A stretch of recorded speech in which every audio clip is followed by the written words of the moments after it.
Oliver Sloup joins us now. He's with Blue Line Futures, and he's based in Chicago. Well, what do you think of this? Kind of a bullish start here to the trading week, Oliver. Can we trust it?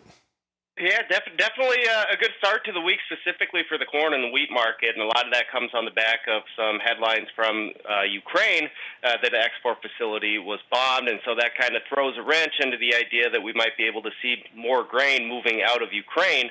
And soybeans, on the other hand, aren't seeing any of that momentum to the upside, despite what looks like to be subsiding COVID cases and kind of an end of the lockdowns in China. We thought that would maybe bolster demand and keep prices a little bit elevated this morning, but soybeans not joining the grain rally. I think a lot of traders and producers are probably keeping a close eye on weather throughout the Midwest this week. We've got crop progress out after the close, and good to excellent ratings are going to start to be closely monitored for that corn market.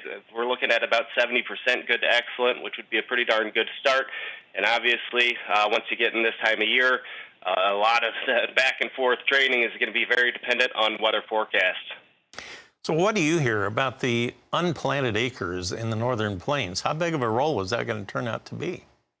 Well, I think a lot of this has been baked into the market over the last several weeks. We had a nice run up, got above $8 in that July corn a few weeks ago, maybe about a month ago or so, and tailing off a little bit right now. And I think a lot of that concern has subsided with the fact that there were some problem areas in the Midwest, particularly the I states, Indiana, Illinois, Iowa, that were very delayed in planting, but they have gotten a large majority, if not all, the crop in the ground for a lot of producers and are set up in a pretty darn good spot. So I think what won't be planted further north could be made up for in the I states, and we're starting to see funds kind of put the money where their mouth is as well as they start to reduce their net long position. Last week, they were net sellers of about 23,000 contracts.